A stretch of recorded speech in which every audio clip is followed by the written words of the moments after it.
Boa noite. Boa noite. Boa noite.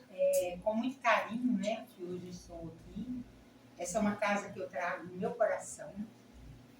Aqui eu aprendi muito, né, o valor do trabalho, o valor da união. Como é tão gostoso estar aqui. Eu estou sentindo falta, porque antes eu vinha aqui quase que semanalmente, né, mas agora, questão de trabalho, de viagens, acabei passando um pouquinho, mas vocês não saíram do meu coração. Eu vou retornar em breve. Tá? Então, é com muita alegria que hoje eu recebi esse convite e eu trouxe esse tema, que eu acho que é um tema muito importante para todos nós, que está num dos livros que eu acho assim, se a gente pudesse escolher um livro de cabeceira, seria Pensamento e Vida, do Emmanuel. Né? Ele é profundo, é muito profundo. Cada capítulo é um estudo profundo. E hoje nós vamos estudar 2 capítulos do Pensamento e Vida que são bem vinculados, que é o capítulo 4, onde ele vai nos falar sobre instrução, e o capítulo 5, onde ele vai nos trazer a educação. Porque, aparentemente, são coisas muito parecidas, né? Ah, mas instrução não é educação não é instrução? Tudo bom, meu amor? Tudo jóia. Está sentadinha lá. E não são coisas, embora conectadas, são, né, instruções diferentes. Então, instrução, nós vamos ver que é mais afeita a livros, ao estudo formal, e educação tem a ver com a nossa luz interior. Mas para que eu possa brilhar a minha luz interior, eu necessito da instrução. Porque sem o livro, sem aquilo que outros já vieram nos trazer, e nós vamos ver aqui, uma asa fica faltando. Então nós vamos ver um pouquinho. Emmanuel começa, lá no livro Pensamento e Vida, ele fala, o primeiro capítulo é o espelho da vida. E ele fala que a mente é um diamante bruto. A nossa mente é o diamante bruto. O espírito é o artesão. A mente é o material. Então, nosso espírito, o espírito que sou eu, porque esse corpo aqui é simplesmente uma veste, né? Eu sou uma personalidade chamada hoje, nessa encarnação, Andréia. Mas eu sou um espírito milenar que vai moldando a minha mente.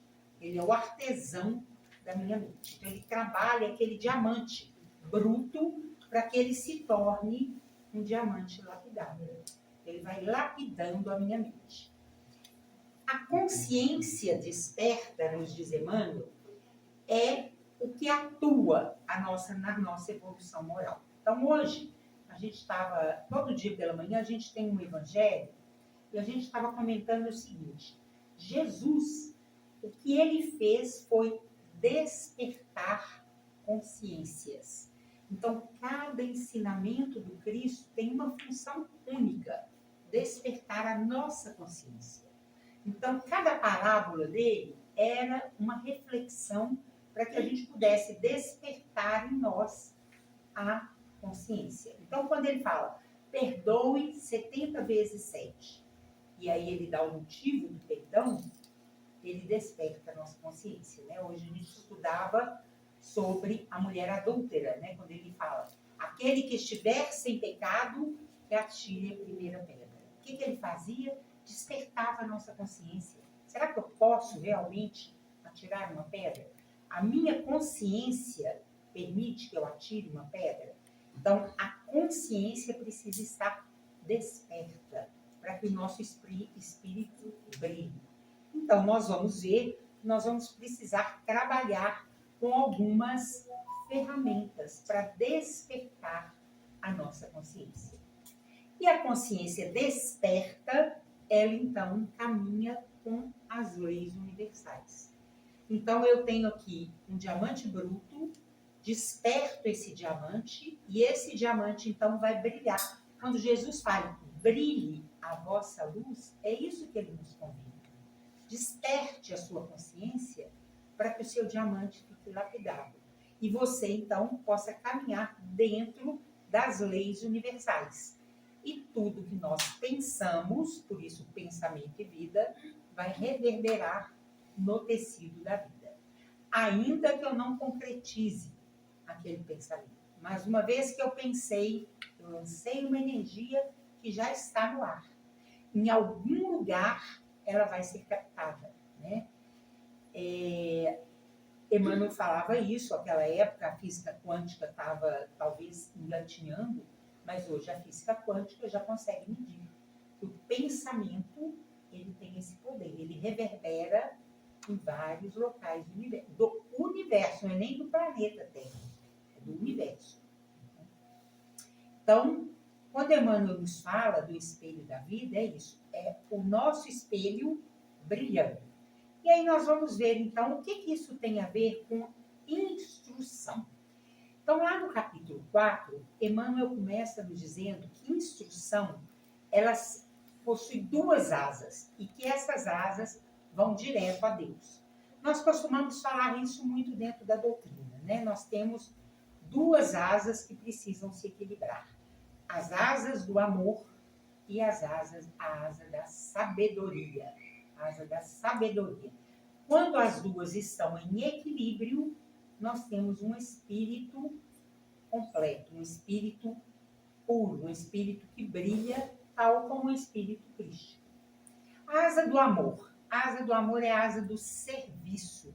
Então, quando a gente fala assim, Deus é amor, porque Deus é um espírito, Deus é o Criador, ele é puro serviço, serviço à humanidade. Qual que é a função de Deus? Servir ao universo. Né? Desde o início, quando ele começa a criar tudo, até na atualidade, quando ele mantém nas leis universais o nosso universo em funcionamento. Então, o amor é serviço. Cuidar do outro, os atos de amor, os serviços altruístas, tudo isso vai desenvolvendo a nossa asa do amor. Mas nós temos uma outra asa, que é a asa do conhecimento. Porque sem o conhecimento, eu não consigo chegar plenamente a amar. Porque eu não consigo me conhecer, eu não consigo conhecer as leis do universo, eu não consigo conhecer aquilo que a espiritualidade me passa. Então, estudo e aprendizado, e por isso Kardec já nos dizia, espíritas, amai-vos, espíritas, instruí-vos. Não é assim? Então, as duas asas, amor e sabedoria. Então, conhecimento espiritual, tudo isso está nessa asa, nessas duas asas que vão juntas nos levar a Deus. E aí Emmanuel fala assim, olha, através do amor, valorizamos-nos para a vida. Através da sabedoria, somos pela vida valorizados. O que Emmanuel quis dizer com isso? Então, quando eu trabalho, quando eu me dedico, eu estou me valorizando para a vida. Né? E quando eu aprendo, quando eu busco conhecimento, eu vou ser pela vida valorizado. Então, eu preciso das duas asas, tanto para me valorizar, quanto para ser valorizado por alguém. E Emmanuel continua dizendo o seguinte, olha, bondade que ignora é como o poço amigo em plena sombra, a dessedentar o viajor sem ensinar-lhe o caminho.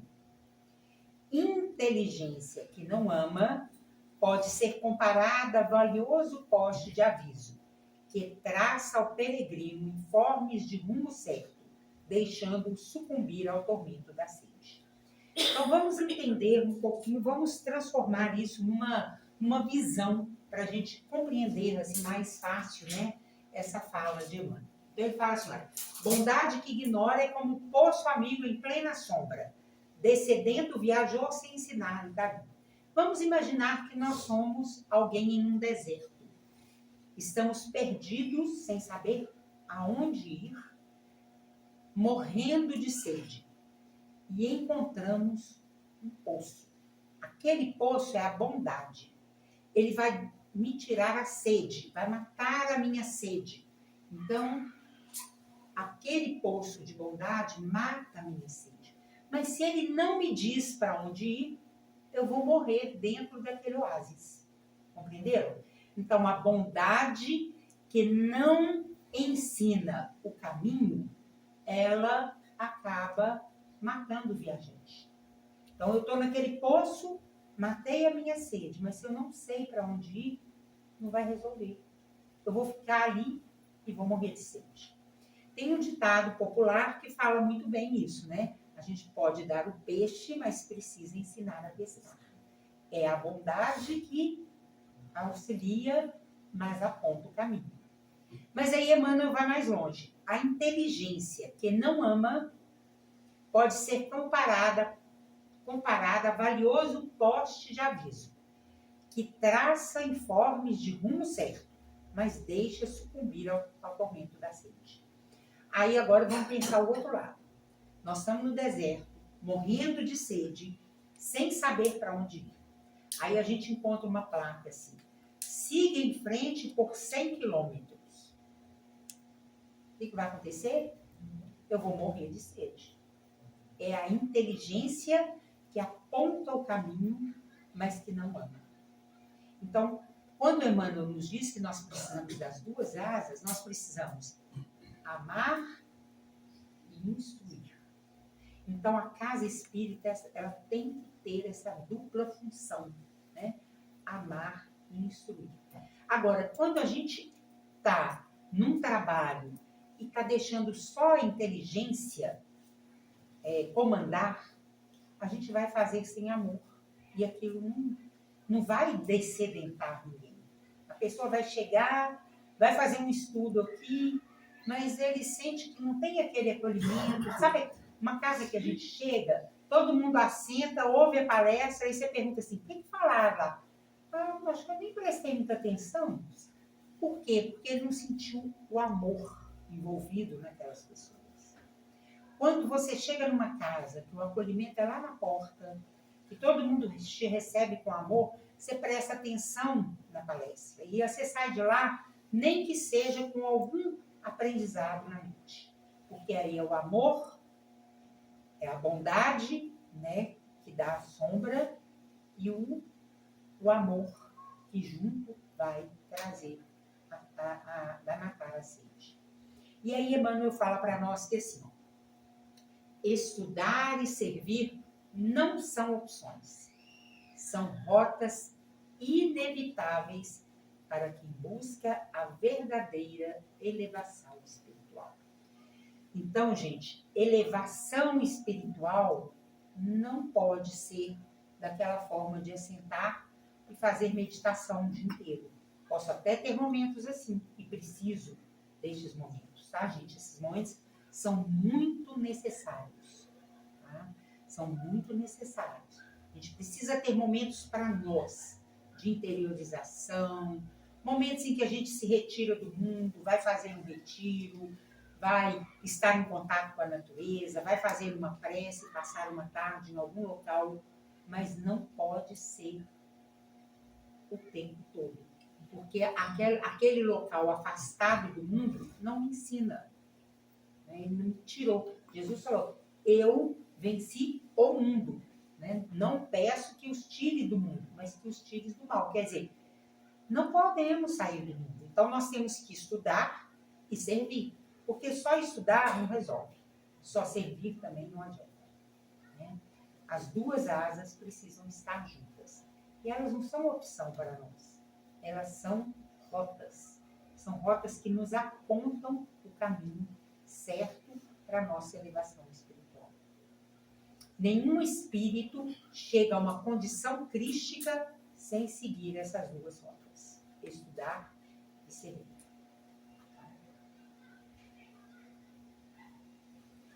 Então, a força do conhecimento. Então, nós precisamos compreender que a primeira força do conhecimento está dentro de uma escola. Então, a gente pensa assim, mas uma escola é muito formal. Será que todo mundo precisa passar por uma escola? Precisa em algum momento, né? Ah, mas Chico só tinha 4ª série primária nessa vida. Porque, com certeza absoluta, ele não escreveu o que ele escreveu se em eras pregressas ele não tivesse cursado, né, escolas formais até um nível muito avançado. Então, ele, com certeza, teve contato com a educação formal em vidas passadas. Então, a escola é um centro espiritual, né? Muito mais do que transmitir conteúdo, a escola é um polo de indução espiritual. Gente, mas como que será isso? Bom, vamos pegar lá. O menino vai lá aprender, lá na matemática, o teorema de Pitágoras. Quem foi Pitágoras? Alguém que há muitos séculos atrás, estudando, teve essa informação do teorema de Pitágoras. E agora ele está tendo um contato, uma indução com esse espírito. Tá? Então ele está tendo um contato, um pequeno contato com esse espírito através daquela informação. Onde mentes se abrem para realidades superiores. Então, todos aqueles que estão dentro de uma universidade hoje, os grandes cérebros, eles precisaram da escola formal. Né? Não há como prescindir da escola formal. Ah, mas a escola hoje não interessa, mas os livros estão lá e eles serão grandes instrutores. E aí Emmanuel nos fala que o livro é um imã de força. Toda vez que a gente abre um livro, qual de nós aqui, por exemplo, quem aqui já leu Paulo Estevam? Eu creio que boa parte, né? Todos nós fomos imantados para aquele cenário de Paulo Estevam. É como se ao ler aquele livro, nós fôssemos levados, né? Vivenciando toda aquela trajetória de Paulo ali no livro, toda aquela trajetória de Estevão, de Abigail.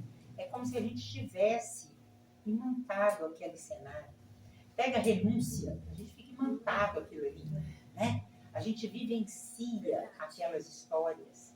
Então, mas isso não só num livro, num romance espírita, qualquer livro que a gente vai ler, né? Ao ler um livro de física, por exemplo, ao estudar uma lei de Newton, né? Esses dias tem uma... Eu não sei se alguém aqui segue o Elahá, o Jorge Elahá tem um cristianismo do século I ao século XXI, a história do cristianismo. Sensacional. Ele já está no século XVIII, nós estamos quase acabando. Sensacional. E aí, no século XVII, que é o século de Newton, né, ele fala que Newton foi considerada a mente mais brilhante da história. A gente só lembra daquela maçãzinha caindo na cabeça, às vezes até brinca com aquilo, mas ele foi um gênio, considerado um gênio acima de Einstein, pelo tanto que ele descobriu na época dele, né? Então, assim, como que a gente não se imanta uma mente dessa quando a gente lê um livro que fala sobre essa mente? Né? Quer dizer, esse espírito hoje está, com certeza, em outro planeta, vivenciando aquilo que ele já tem condição de vivenciar. Mas a gente se imanta a mente dele. Então, o livro é um poderoso imã de energia, imã, nos atrai para aquele momento, capaz de aproximar o leitor de vibrações mais elevadas e transformadoras. Né? Então, quando a gente lê um livro, e eu gosto muito de lembrar de algumas experiências práticas, né, que a gente vivencia, como eu sempre gosto de contar as experiências que eu vivencio, às vezes lá na casa do caminho, porque são irmãos que estão assim, perdidos pela trajetória do vício, né? Álcool e drogas. Hoje em dia, 2% é álcool, 98% é droga. Né? Hoje em dia quase não tem mais o álcool. Mas é tão interessante quando eles começam a ter contato com livros. Eu não me esqueço de um que já tinha anos que ele era dependente de crack, cocaína e tal. E ele chegou lá e ele pegou. Olha o que ele resolveu ler. Ele resolveu ler aquele livro de Hammer. Como é que é o... Hã? É Cavaleiro? Não, é o do Francisco do Espírito Santo Neto, vai voltar.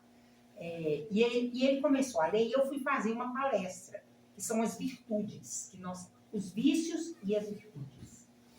E aí, eu fazendo a palestra, ele olhou para mim e falou: André, eu estou lendo esse livro. Olha só, um livro espírita de alto nível já. E eu cheguei à conclusão que eu não sou viciada em crack e cocaína, mas eu tenho todos esses vícios. Que o crack e a cocaína é como se fosse a ponta do iceberg de tudo que está por baixo. Tudo que está por baixo sustenta. Então, para a gente ver como que isso transforma. A pessoa consegue compreender que ela é muito além daquilo, né? Que ela vai muito além daquilo. Ela precisa transformar muito mais. E é o que acontece conosco, né? Então, todo o resto é o que está por trás dos nossos vícios. O vício, aquela pontinha que aparece lá, é a coisa mínima.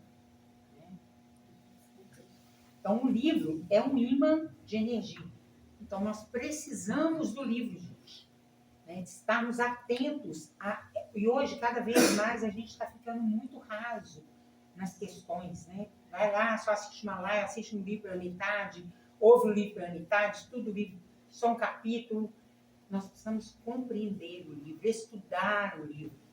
Nós voltamos agora a esse nosso grupo às 7 horas da manhã. Fica o convite. Quem quiser, depois me manda uma mensagem e entra para o nosso grupinho do Evangelho, de 7 às 7h30. É muito bom. Nós estamos... Já estudamos, inclusive, Pensamento e Vida, né, Paulo? Já fizemos o estudo de Pensamento e Vida e agora nós resolvemos reestudar o Evangelho. E cada vez que a gente lê o Evangelho, você acha coisa que você fala, gente, será que essa minha edição é nova? Porque eu nunca tinha visto isso no Evangelho. Né? É muito interessante. Então, é um poderoso imã, o livro. E nós vamos, assim, incorporando as ideias superiores. Então, ao estudar, vamos acessando o pensamento desses espíritos através do tempo. Através do tempo. Então, nós vamos lá estudando um Paulo, nós vamos estudando uma Madre Teresa, vamos estudando, né, esses espíritos elevados, né, um Francisco de Assis, que passaram pela Terra, que deixaram uma marca, que deixaram um legado. Um Buda, né? Vamos estudando todos eles. Vamos estudando, por exemplo, o Maomé, porque Maomé deixou ensinamentos belíssimos. Então, vamos tendo um legado de sabedoria acumulada. Isso se acumula em nós. A instrução serve para isso. Nós vamos acumulando sabedoria. Né? Nós não podemos só acumular sabedoria e não servir. Então, ela vai nos auxiliar para o segundo momento, que nós vamos ver aqui a pouco. Então, o livro é um dínamo de energia criadora. Essa é uma frase de Emmanuel. Então, ele cria energia. Tá? Quando nós estamos lendo um livro, qualquer que seja ele, nós somos um dínamo. Né? Nós criamos energia. Bom, para onde que vai essa energia? Para o universo como um todo. Tanto bons livros como maus livros. Tanto bons filmes como maus filmes. Né? Bons pensamentos como maus pensamentos. Cada página carrega a vibração do pensamento daquele que escreveu. Um dínamo que gera energia criadora em quem lê com o coração aberto. Então, escolhendo bons livros, nós estamos nos vinculando àquela vibração de quem escreveu. E como é bom, né, vincular a uma energia, por exemplo, de Francisco Cândido Xavier. Como é gostoso estar na vibração dele. Como é sensacional estar naquela vibração. na vibração de Divaldo, né? Hoje, por exemplo, eu estava assistindo uma outra, até essa, a última live dela, né? E na hora que terminou, começou uma fala de Divaldo. Que saudade, sabe? Me deu uma saudade, porque agora em maio faz 1 ano, né, que ele desencarnou. Eu falei, ai, que saudade, né? Porque a gente tinha isso sempre e agora só fica o que está na memória, né? Mas é isso, a gente fica vinculada a essa energia. Agora, vamos pegar o Evangelho. Aí, gente, é um espelho cristalino. De qual ideia o Evangelho é espelho? Da mente do Cristo. O Evangelho é a mente do Cristo. Então, quando eu leio um trecho do Evangelho, eu me vinculo diretamente à mente do Cristo, né? Então, ó, é o espelho cristalino em que o mestre se reproduz. Ele não escreveu, mas ele falou. Alguém anotou, graças a Deus que alguém anotou, né? Porque naquela época não tinha um gravador para poder gravar a psicofonia de Jesus, né? A psicofonia, porque ele era o médium de Deus, então ele estava dando uma psicofonia do próprio Criador. Aí alguém anotou aquela psicofonia em que o mestre se reproduz, por divina reflexão. Então ele estava refletindo a mente de Deus, orientando a conduta humana para a construção do reino de Deus entre as criaturas. Isso que Jesus veio fazer. Simples assim, né? Quando a gente pensa, é isso que ele veio fazer. Ele veio orientar a nossa jornada para o reino de Deus. Ele não veio morrer na cruz, ele não veio nos salvar, morrer na cruz. Nada disso ele veio fazer. Não veio sofrer, nada disso. Ele veio nos mostrar caminho. Então, vai por aqui, apontei o caminho. E qual é o caminho? O caminho é se vincular à mente do Cristo. Ler, compreender e praticar o Evangelho. Isso é muito importante. Hoje pela manhã, eu faço parte de um grupo que todo domingo, um grupo chama Evangelização de Espíritos.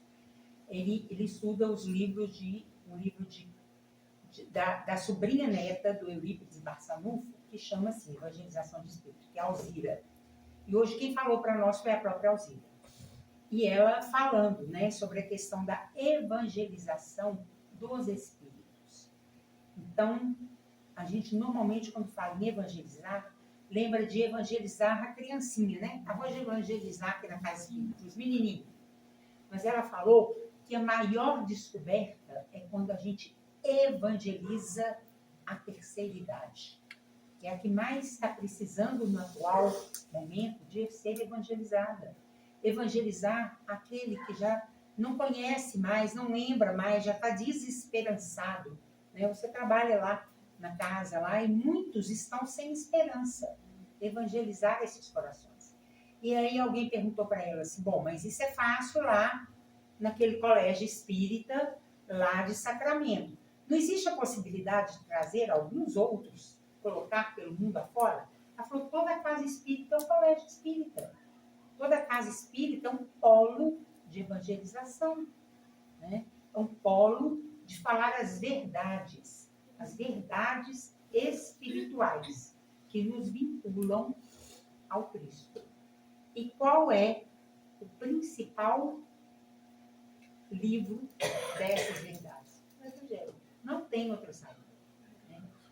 Não tem outra saída. Não adianta, a gente pode estudar o que quiser. Devemos estudar o Pentateuco? Devemos. Mas precisamos conhecer o Evangelho. Né? Precisamos conhecer o Evangelho. Porque ali é a fonte. Dali saiu o Cristo. Então, ele é o espelho cristalino que o mestre vai reproduzir a sua divina reflexão. Bom, e aí Emmanuel nos fala essa outra frase belíssima. Conhecer é patrocinar, olha que coisa forte, a libertação de nós mesmos, colocando-nos a caminho de novos horizontes na vida. Porque, gente, quem desconhece fica aprisionado, né? Imaginem uma coisa simples. Eu desconheço como... Vamos pegar um exemplo simples. Eu desconheço, me veio aqui à mente agora, eu desconheço como abrir uma caixinha de leite. Eu nunca vi uma caixinha de leite na minha vida. E eu pego uma caixinha de leite e não sei como é que abre. Eu estou aprisionada. Eu vou morrer de fome sem saber o que eu faço com aquela caixa, não sei o que tem ali dentro. Né? Um exemplo simples. Então, o conhecimento, ele liberta. O conhecimento nos traz novos horizontes. Eu sou capaz de ir além. Eu sou capaz de ver além. Então, quando Kardec fala para nós assim, olha, ponto de vista, né? Tem aquele item, né, do Evangelho que fala sobre o ponto de vista. O ponto de vista é isso, é ir além. Por que algumas pessoas enxergam acima, têm um ponto de vista acima? Porque têm conhecimento. Já se libertaram. Não é porque elas são espírito puro. Ah, mas essa pessoa já veio preparada. Não, ela já veio preparada, né? Ela se preparou. Então, quando, né, e agora tem a série The Chosen, né, os escolhidos, né? A outra já quer botar a mão no peito. Porque realmente ela é sensacional, ela nos mostra. E eu já assisti assim, The Chosen é assim, cada vez que eu assisto, pela 15ª, milésima vez, sei lá, eu já assisti não sei quantas vezes. Né? Eu assisto, vira e mexe, eu resolvo que eu vou assistir um capítulo, assisto ele inteiro, um episódio.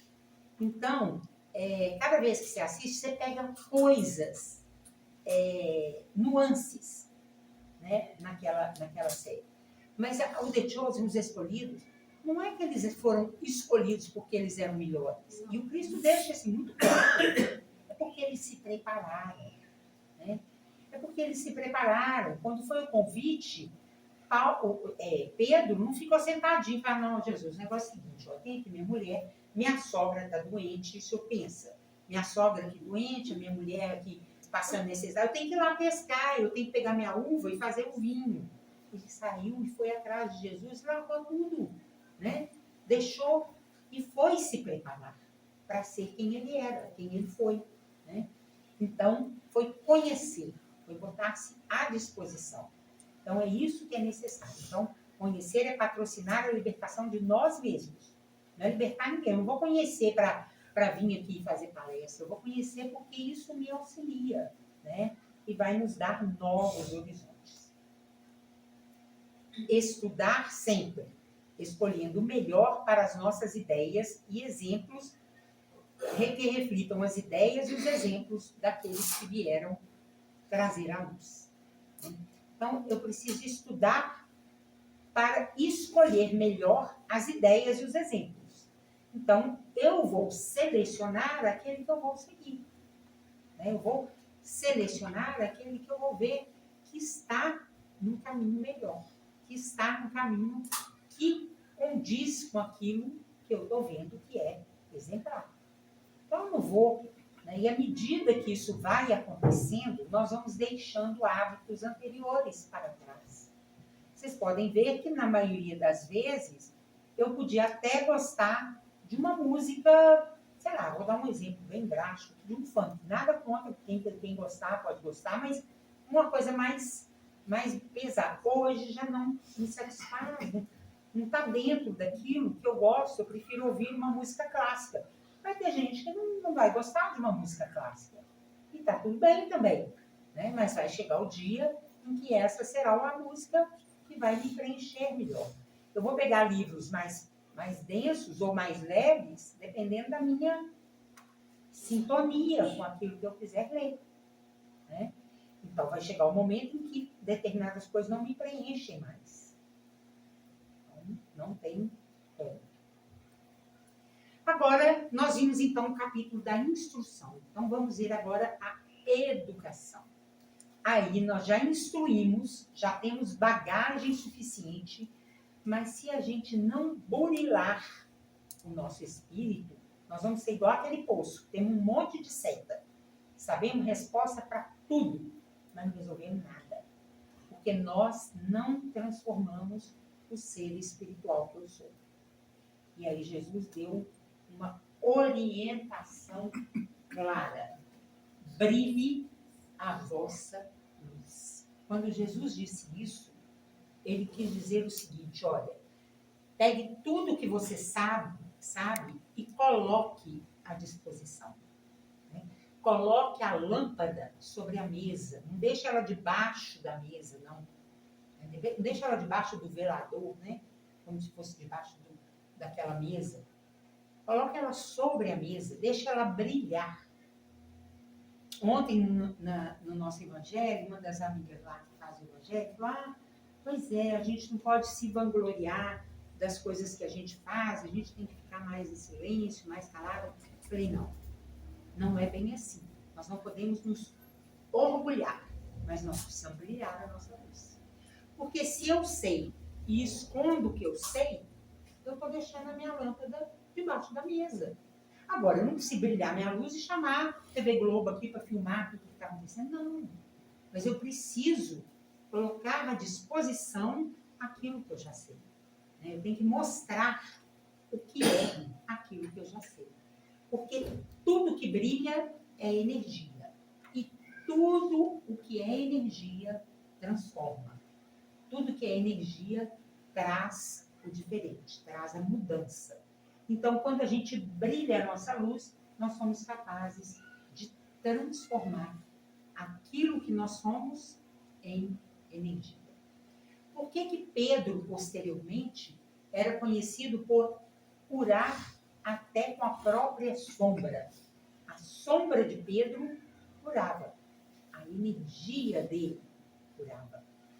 A energia de Pedro, aonde ele passasse, ele colocou a luz dele à disposição.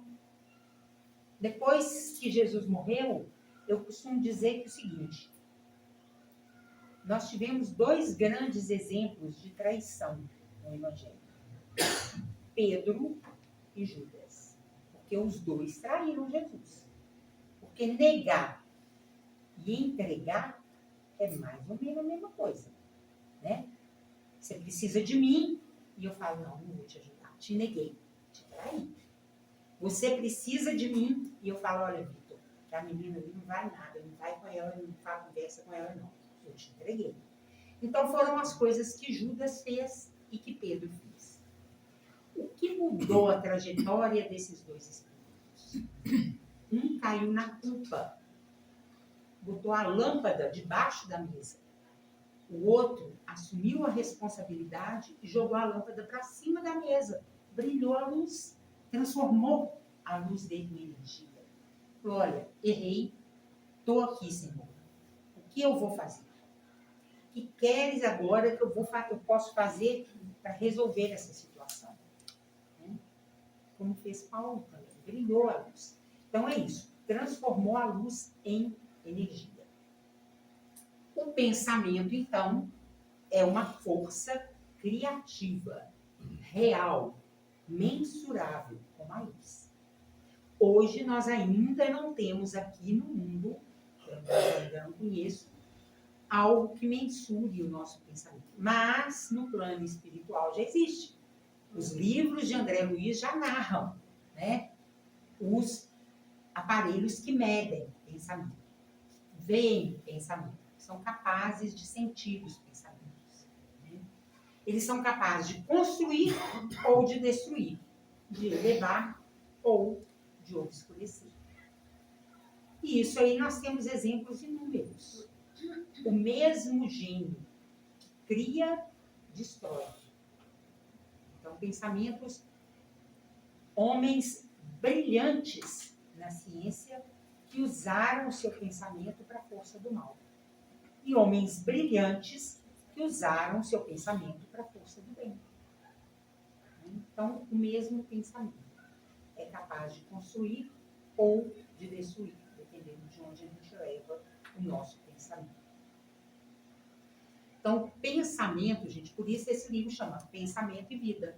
O pensamento é o tema central do livro. Pensamento, educar o pensamento, burilar o pensamento, transformar o nosso pensamento. Então, por isso que quando a gente vai trabalhar, por exemplo, uma reunião mediúnica, uma das coisas que a gente treina é educar o pensamento. Porque se durante a reunião, no contato com os espíritos, o meu pensamento estiver rodopiando para todo lado, eu vou ser muito mais um entrave do que uma solução para a espiritualidade. Então, nós precisamos educar, trazer ele de volta, né? As meninas aí lembram que a gente fazia alguns exercícios de focar pensamento, focar nas coisas aqui do presente, né? Para quê? Para fazer um treino, porque é igual um músculo, ele treina, né? Então, educar-se é aprender a direcionar essa força para o bem. Isso que é educação. Então, eu vou transformar a força para o bem, a força que eu tenho para o bem. Eu falo que a gente vê cada golpe na internet hoje, que eu fico impressionada com a genialidade desses nossos irmãos. E como que o mundo hoje seria já um mundo de regeneração se todas essas mentes tivessem transformado para o bem. E aí, novamente, eu trago um exemplo que eu vivenciei agora há poucos dias e que a gente vê como que o que é educação, o que é o exemplo na vida de alguém. Esses dias eu estive lá em Viçosa, lá na Casa do Caminho, tinha um rapaz novo, jovem, até quase meu xará, chama André. E um dia ele sentou comigo para conversar e me chamou a atenção porque ele se paramentava para a guerra. Assim, na correta asepsia da palavra. Ele vestia uma roupa camuflada, sabe essas roupas de camuflagem? Ele usava aqui um negócio trançado, um rabinho de cavalo trançado e tal, e ele usava cotoveleiras, joelheiras, era um rapaz que se paramentava mesmo, como se ele estivesse constantemente necessitando de se defender. E ele veio conversar comigo e ele falou que tinha 60 dias que ele estava na casa e que ele estava sentindo uma coisa muito interessante. Ele nunca tinha convivido com o bem na vida dele.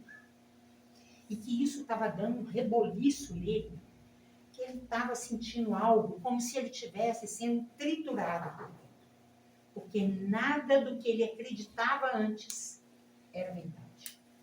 Ele foi questionado tudo aquele que ele vivenciou na vida de mal, porque ele falou assim, eu sempre vivi com pessoas más, pessoas que queriam mal, desejavam mal, faziam mal, pensavam mal, o tempo todo. Por isso ele vivia defendendo. Depois disso, depois dessa conversa, mudou. Mudou a camiseta assim, normal, tirou aquela... Por quê? Porque ele viu que o mundo é feito do bem também. Né? E que essas pessoas só fazem mal, por quê? Porque eles não têm educação para isso, eles não têm a força do bem. Mas quando eles se educarem, um dia eles serão espíritos puros. Por isso, um dia perguntaram para Chico, o que você acha de Lampião? E ele respondeu, um bom espírito, meu filho. Aí alguém falou, Chico, você peraí, deixa eu te falar, eu estou perguntando Lampião, sabe Lampião? Aquele cangaceiro lá, sabe? Eu falei, não, eu sei quem é, meu filho, mas é um bom espírito. Mas Chico, como assim? Ele é um bom espírito. Quando ele aprender o caminho do bem. Então, é a forma. Né? Então, quando ele aprender o caminho do bem. Então, e aí, meninos, nós vamos ver a mente aprisionada e a libertação. Emmanuel nos fala que a mente humana é um espelho de luz. Ela só está emitindo e assimilando raios. Em alguns momentos, ela está completamente turva, quando a gente está transitando pelo caminho do mal. Mas à medida que nós vamos nos transformando, ela vai limpando essa imagem do mal. Então, inicialmente, nós somos mentes obscurecidas. Somos um espelho coberto pela ignorância, pelos vícios. Então, lá quando fomos criados e fomos galgando os primeiros degraus, onde a gente era muito cheio, ainda somos até hoje, né, gente? Mas não somos mais do que nós já fomos. É bom lembrar que nós estamos na nossa melhor encarnação. Né? Nós nunca fomos tão bons, cada um de nós, como nós somos hoje. Né? Então, a nossa mente era um espelho escurecido, coberto de ignorâncias e de vícios. E aí nós vamos subindo, caminhando e vamos nos transformando num processo de polimento, de burilamento do nosso ser. Nós vamos trabalhando com vontade, com disciplina, uma educação consciente, nós vamos limpando o nosso espírito, que é o que nós fazemos a cada nova encarnação.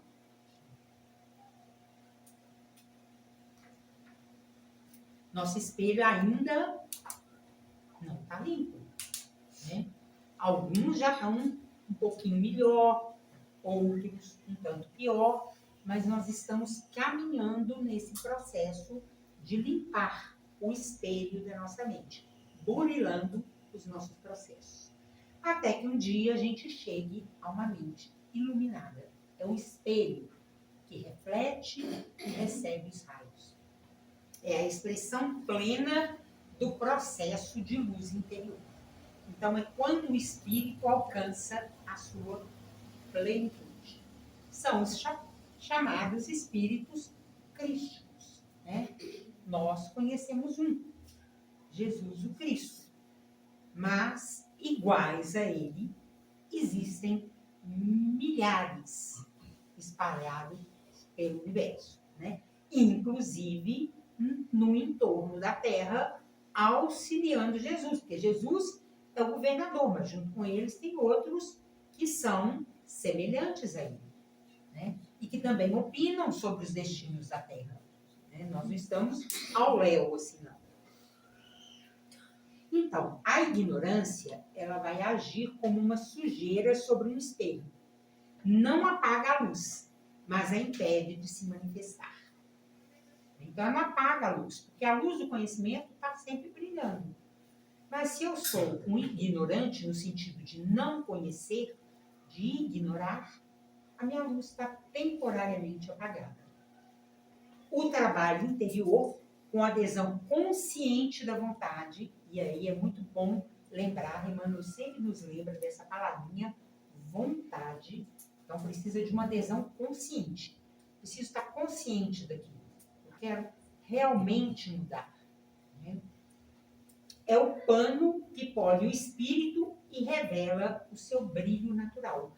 Porque quando nós fomos criados como uma partícula inicial da divindade, quando nós surgimos lá, a primeira vez que nós destacamos, nós éramos luzes. Éramos um espírito brilhante, simples e ignorantes. Desconhecíamos, mas éramos simples, éramos brilhantes. Só que com o passar do tempo, nós fomos sujando, igual uma panela que vai encardindo com o passar do tempo. Se você não vai polindo, né? E graças a Deus, hoje, porque é dona de casa, existem as panelas que não precisa de arear, porque não merece isso também, pelo amor de Deus. Mas com a gente não é assim. Nós temos que ir polindo as panelas, né? Os nossos espelhos, e aí os nossos espelhos vão se transformando e adquirindo o seu brilho natural. Então, a educação é o polimento da alma. O diamante só revela a sua beleza sob as mãos do lapidário. O espírito humano precisa do burilamento, da educação, para expressar toda a sua luz. Então, Emmanuel nos fala sobre isso. Então, nós precisamos burilar o nosso espírito. E como que nós vamos burilar esse espírito? Através da educação e passando também por algo que nós tanto conhecemos e tanto falamos, que é muitas vezes pela dor. Porque muitas vezes nós não aderimos de boa vontade ao que nós aprendemos com a educação, com a instrução, né? Então, a gente sabe que o caminho é por aqui. Está sabendo que ali tem um buraco e eu vou cair. Ah, mas eu vou tentar, quem sabe, já botar uma pontezinha. Chega lá, puf, cai. Né? Aí eu volto novamente, minha filha, agora aqui, olha, presta atenção, né? Se a gente vai novamente, mas a gente vai com acertos e erros, burilando o nosso diamante. E à medida que a gente vai burilando esse diamante vai aparecendo para nós, vai expressando toda a sua luz. Então, instrução e educação, essa união das duas, entre o saber intelectual e o aperfeiçoamento moral, forma o ser humano pleno.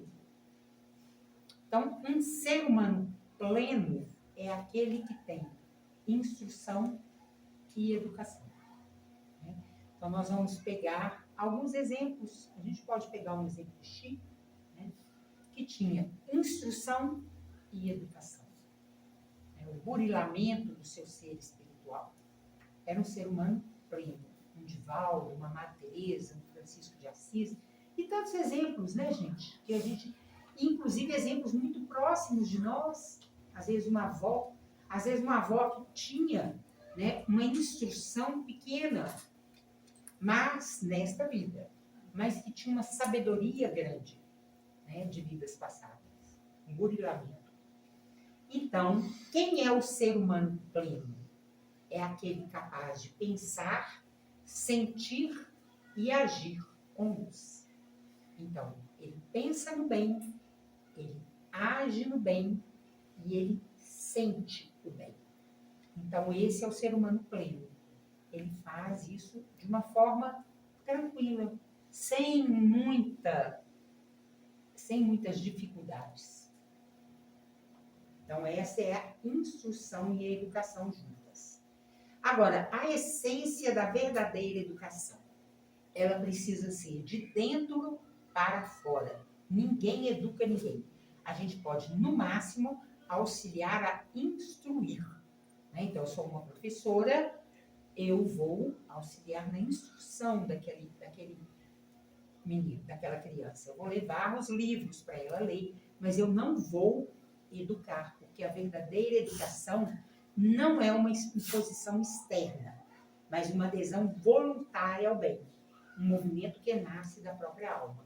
Então, não adianta a mãe punir a criança achando que está educando. Né? Ela precisa orientar, mostrar por quê, para que ela, comprando aquela ideia, ela vá se modificando. É um cultivo integral. Cultivo integral porque precisamos das duas asas juntas. Precisamos cultivar a inteligência e o aperfeiçoamento íntimo. Então, instrução e educação. Pensamento, sentimento e vontade precisam caminhar juntos, numa mesma direção. Porque se eu penso uma coisa e faço outra, eu não tenho paz. Eu estou aqui pensando em fazer uma situação, pensando em fazer uma coisa, e vou fazer outra, eu não tenho paz na minha vida. Eu preciso ter paz trabalhando as duas coisas. E a usina de energia superior. Então, o cérebro educado é uma usina de energia superior. Então, por isso, essas grandes mentes são usinas. São mentes brilhantes. Né? Tem até um filme que chama Mentes Brilhantes, né? Eu aconselho Mentes Brilhantes, né? Que a gente pode ver que são usinas de força. Né? Usinas que atraem para o bem ou para o mal. Projetando beleza, sublimação e serviço ao mundo ao redor. Então, essas mentes projetam, elas atraem. Né? Dizem que a aura do Chico atraía distância, falam até em quilômetros de distância, você sentia a aura dele, a energia do pensamento dele. Eu não conheci o Chico, nunca estive com ele pessoalmente, mas estar na casa dele, que eu tive agora em Pedro Leopoldo semana passada, visitei, né, vários lugares, inclusive o quartinho onde ele nasceu, que está preservado. Só ali já deu para sentir energia. É uma câmara de passes hoje do Centro Espírita Luiz Gonzaga. Você entra ali, faz uma prece, já é a energia do Chico. Né? Então, é uma mente que irradia, que brilha, que serve ao mundo, ao seu redor. Tá? Então, gente, esses 2 capítulos, né, a gente falou um pouquinho sobre eles, tem muito mais.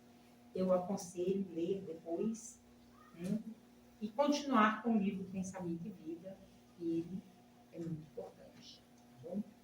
Eu agradeço a todos pelo convite. É muito bom cada vez que a gente fala, que a gente traz alguma coisa, a gente sempre lembra, né, e sempre aprende muito. Porque, como se diz, o primeiro ouvido, o ouvido mais próximo da minha boca é o meu. Então é isso, tá bom? Agradeço a vocês.